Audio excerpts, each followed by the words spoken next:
गौतम बुद्ध अपने शिष्यों के साथ लगातार यात्रा पर रहते थे। उन्होंने नियम बनाया था कि मॉनसून के मौसम के दौरान उन 2.5 महीनों के लिए आप एक ही जगह पर रह सकते हैं। उन सन्यासियों और भिक्षुओं के लिए जो उनके साथ थे, एक नियम था कि आपको 2 दिन से ज्यादा किसी भी जगह पर नहीं रहना चाहिए। आमतौर पर भिक्षुओं को कई घरों में आसरा दिया जाता था, इसलिए उन्होंने ये नियम बनाया कि 2 रात से ज्यादा आप एक घर में नहीं रह सकते, वरना उस परिवार पर काफी बोझ पड़ेगा। वो 10 लोगों को आसरा दे रहे हैं, आप वहां 1 महीने के लिए मत रुकिए। सिर्फ 2 दिन। होना तो ये 1 दिन चाहिए था, लेकिन 2 इसलिए क्योंकि आप इतना लंबा सफर तय करके आए हैं, थोड़ा आराम मिल जाए। लेकिन मॉनसून के मौसम के दौरान उन्होंने कहा कि 2 से 2.5 महीने तक आप एक ही जगह पर रह सकते हैं, क्योंकि मॉनसून के मौसम के दौरान जंगलों के रास्तों से होकर गुजरना खतरनाक होगा और कई लोगों की जान भी जा सकती है। तो ये एक ऐसा ही समय था। वो एक बड़े शहर में ठहरे और वो बहुत सारे घरों में रहने लगे। भिक्षु लोगों से भिक्षा मांगने के लिए बाहर निकले।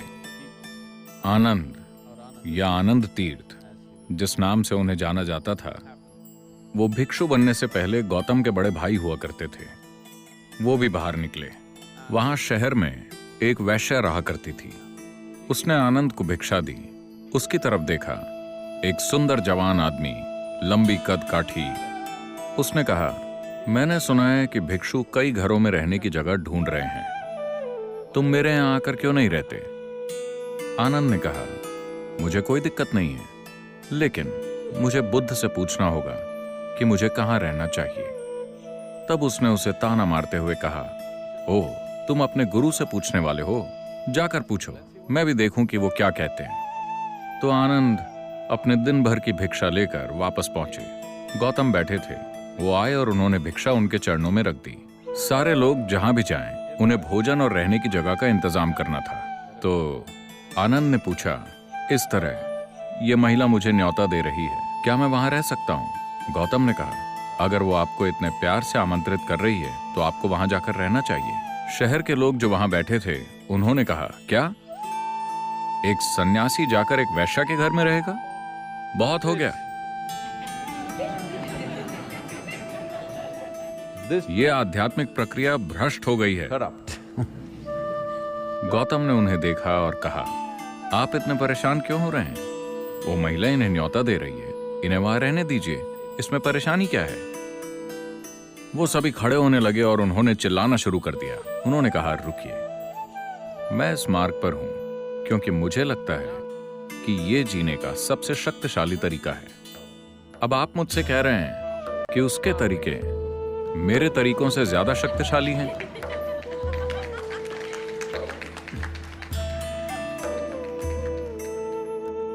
अगर यही सच है तो मैं भी जाकर उसके साथ शामिल हो जाता हूं। मैं यहां हूं क्योंकि मुझे लगता है कि यह जीने का सबसे अनमोल और शक्तिशाली तरीका है।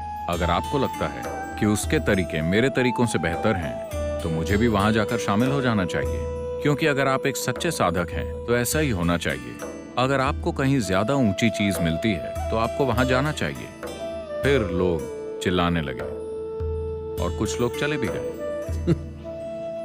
फिर आनंद गए और उसके साथ रहने लगे। मॉनसून का समय था, बारिश की वजह से ठंड बढ़ जाती है। आनंद ने पतली सी धोती पहनी हुई थी, तो उसने उन्हें एक अच्छा सा रेशम का कपड़ा दिया।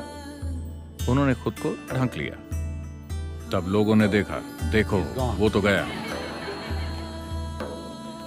उसने बढ़िया खाना बनाया और उन्हें परोसा। उन्होंने खा लिया। फिर शाम को उसने उनके लिए नृत्य किया। वो बैठे रहे, बहुत ध्यान से देखते हुए, पूरी सतर्कता के साथ।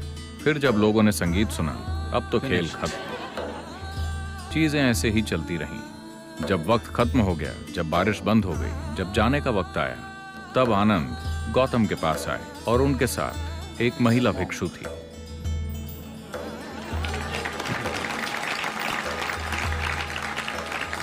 तो the power of being on the path of truth has been there. सत्य के मार्ग पर चलना हमेशा से शक्तिशाली रहा है, लेकिन कई बार ये ऊंचाइयों तक पहुंचा है पर कभी मुख्य धारा नहीं बना।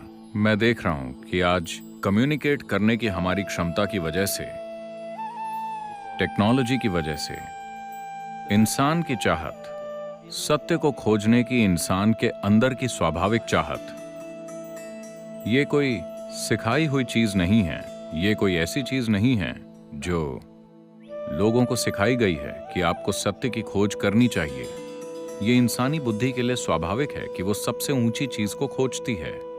किसी भी इंसान को अगर एक मौका दिया जाए ये चुनने का कि या तो यहां रहिए या वहां, तो वो हमेशा कहेगा मैं वहां रहना चाहता हूं। अभी हो सकता है कि वो यहां फंसा हुआ हो, पर उसकी इच्छा हमेशा सबसे ऊंची जगह पहुंचने की होती है।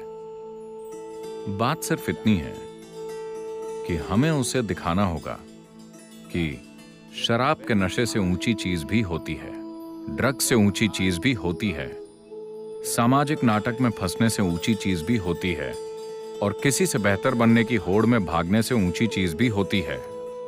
हमें बस उसे यह दिखाना होगा, हमें उसे यह समझाना होगा कि एक ज्यादा ऊंची संभावना मौजूद है।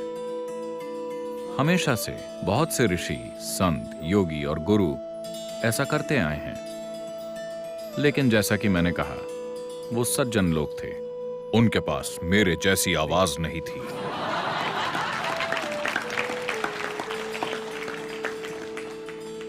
उनके पास माइक्रोफोन नहीं था। उनके पास ऐसे उपकरण नहीं थे जिनसे वो दूर किसी से बात कर सकते। वो सिर्फ इतने ही लोगों से बात कर पाते थे। इसके बावजूद उन्होंने जबरदस्त काम किए। उस समय के हालातों में उनमें से कईयों ने कृपा और ऊर्जा के माध्यम से जबरदस्त काम किए। उन्होंने अपने आसपास के लाखों लोगों को रूपांतरित किया। उन्होंने अपने आसपास के लाखों लोगों को सत्य के मार्ग पर अग्रसर किया और सत्य की शक्ति का एहसास कराया। पर अब वक्त आ गया है जहां कम्युनिकेट करने की हमारी क्षमता इतनी बढ़ गई है कि हम सत्य को घर घर तक पहुंचा सकते हैं। हम सच को हर किसी के दिलो दिमाग तक पहुंचा सकते हैं। इससे पहले कभी यह मुमकिन नहीं था। टेक्नोलॉजी ने हमें यह सहूलियत दी है। मुझे लगता है कि यह सत्य को मुख्य धारा बनाने का सबसे अच्छा समय है। ये सच्चे बनने को, सच जानने की अभिलाषा रखने को और सच की खोज करने को इस ग्रह की सबसे बड़ी ताकत बनाने का अच्छा समय है, क्योंकि हमारे पास ऐसे साधन हैं जो पहले किसी के पास नहीं थे।